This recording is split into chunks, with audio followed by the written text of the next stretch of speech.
It was supposed to be just another calm morning on BBC. Millions of viewers around the world tuned in, expecting a simple discussion about how English is spoken differently across Asia. The guest that day was a young Filipino in her 30s linguist named Maria Santos, joining live from Manila. But what happened during that interview became one of the most unforgettable moments in BBC history. As the camera cut to her, the host, a tall British journalist named Oliver Grant, greeted her with a polished smile. "Good morning, Maria," he said. She responded warmly, "Good morning, sir. Happy to be here." From the very first sentence, Oliver's eyebrow lifted. A tiny smirk appeared. He said, "I must say, Maria, your English is quite interesting." Everyone watching knew what he meant. Interesting wasn't a compliment.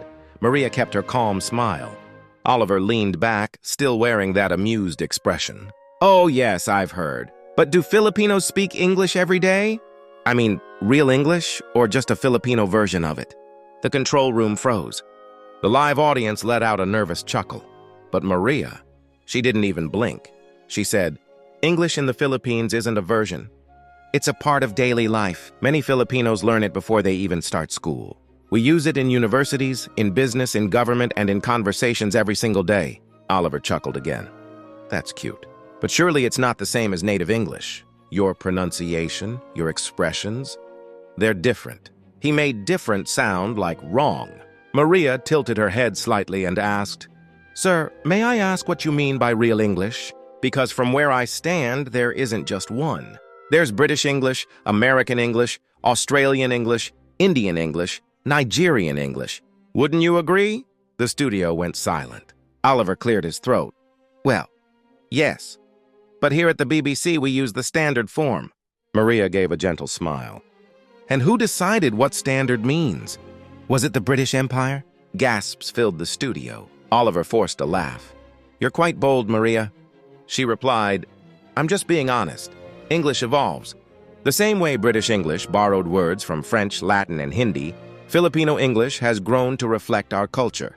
It's not less correct, it's simply ours." Oliver tried to regain his footing. "But surely you agree that the Queen's English is the gold standard?" Maria smiled again. "Actually, sir, many young British people don't even speak like the Queen anymore. Even most of your viewers don't." The audience burst into laughter. Oliver smiled through tension.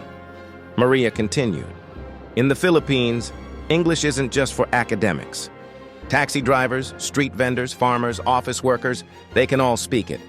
We may pronounce things differently, but we understand each other clearly. And isn't communication the whole point of language?" The BBC live stream chat exploded with praise. People from around the world admired Maria's grace. Filipinos flooded social media with clips captioned "Filipino pride" and "We speak English with confidence." But Oliver wasn't done. "So what you're saying," he challenged, "is that Filipino English should be treated as its own dialect?" "More than that," Maria said. "It represents how English has become global. You can't call it wrong just because it doesn't sound British. That's like saying British English is wrong because it doesn't sound American." Oliver blinked, caught off guard. "That's an interesting comparison."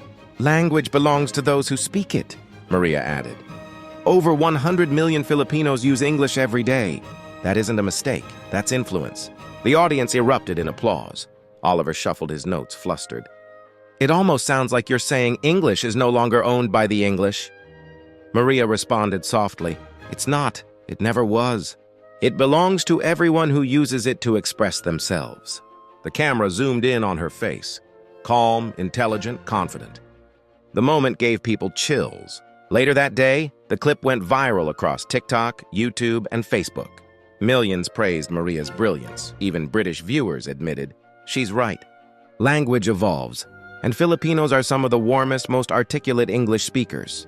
And then the unexpected happened.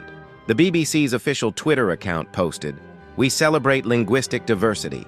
Today's conversation with Maria Santos reminds us that English belongs to all who speak it." The next day, Oliver issued a public apology. "I learned something important. English is a bridge, not a wall. And I was wrong to underestimate Filipino English." The apology spread fast. Maria became an overnight sensation.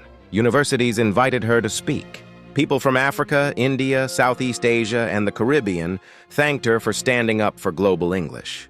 A few weeks later, she returned to the BBC, this time not as a guest to challenge, but as a respected commentator. Oliver greeted her with genuine warmth. "Welcome back, Maria. It's an honor." "Thank you, sir," she said with her usual smile. This time, the tone was different. Equal respectful, Oliver admitted. "I rewatched our previous interview several times. You didn't just defend Filipino English. You reminded us what communication really means. Connection." Maria nodded. "Exactly. Language isn't about who sounds more proper. It's about who makes others feel understood. And Filipinos have mastered that." The audience clapped with sincere appreciation. Back home in the Philippines, classrooms, offices, and cafes replayed the clip proudly.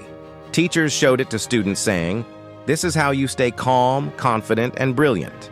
Young Filipinos who once apologized for their accents suddenly felt empowered. They realized their English wasn't inferior.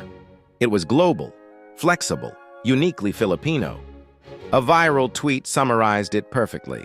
"We may not sound British, but our English speaks from the heart."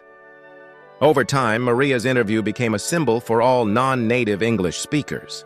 She often said, "Never let anyone tell you your English is wrong because it sounds different. English is international, and accents are stories, not mistakes." Months later, she delivered a TED Talk titled "The English That Belongs to Everyone." She opened with the BBC moment. "That day," she said, "I learned that when someone mocks you, you can answer with truth and grace." And that is what being Filipino means. We don't fight with anger. We fight with brilliance and kindness.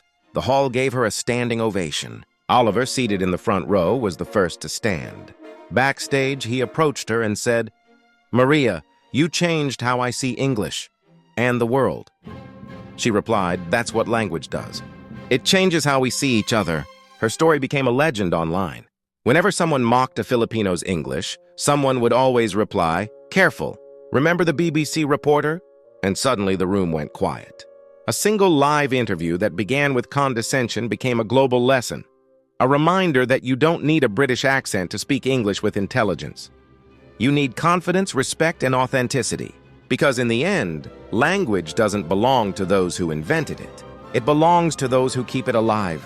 And on that day, live on air, the world finally understood.